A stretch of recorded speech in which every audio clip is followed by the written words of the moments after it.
દર્શક મિત્રો નમસ્કાર, હું છું વિનાયક ખાન પઠાણ ને મારા સાથી મિત્ર ચીફ એડિટર તેજેન્દ્રસિંહ જાડેજા. અને દર્શક મિત્રો, આપ જોઈ રહ્યા છો જામનગર ક્રાઇમ જોટ ન્યૂઝ. હવે જોઈએ જામનગરના આગળના વિગતવાર સમાચારો.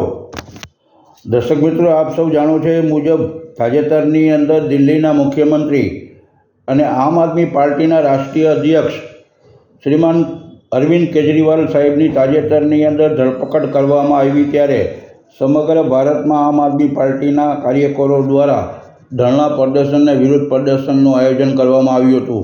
તેના ભાગ સ્વરૂપે તાજેતરની અંદર જામનગર અને રાજકોટ ખાતે ગુજરાત પ્રદેશ આમ આદમી પાર્ટીના નેતા અજીતભાઈ લોખીલના અધ્યક્ષસ્થાને એક વિરોધ પ્રદર્શનનું આયોજન કરવામાં આવ્યું હતું.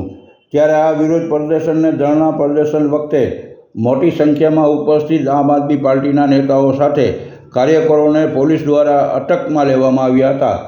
ત્યારે આ વિરોધ પ્રદર્શનમાં જામનગર જિલ્લા આમ આદમી પાર્ટીના પ્રમુખ વસરામભાઈ રાઠોડ સાહેબ, જામનગર જામજોધપુરના ધારાસભ્ય માનનીય શ્રી હેમંતભાઈ ખવા સાહેબ અને જિલ્લા આમ આદમી પાર્ટીના મંત્રી કેપી બથવાર સાહેબ, જિલ્લા મહામંત્રી જયમીનભાઈ માધાણી સાહેબ, જામનગર શહેર આમ આદમી પાર્ટીના પ્રમુખ કરશનભાઈ કરમોટ સાહેબ, અનુસૂચિત જનજાતિના જામનગરના પ્રમુખ જીવરાજભાઈ, તેમજ ગુજરાત પ્રદેશ મહિલા આમ આદમી પાર્ટીના અગ્રણી રેશમાબેન પટેલ અને મહિલા અગ્રણી નમીષાબેન પટેલ પણ આ ધરણા પ્રદર્શન અને વિરોધ પ્રદર્શનના કાર્યક્રમમાં ઉપસ્થિત રહ્યા હતા.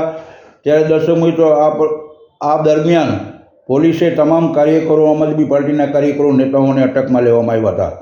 હું છું વિનાયક ખાન પઠાણ ને આપ જોઈ રહ્યા છો ક્રાઇમ જોટ ન્યૂઝ જામનગર. હવે જોઈએ વિગતવાર સમાચાર. જય હિન્દ, જય ભારત.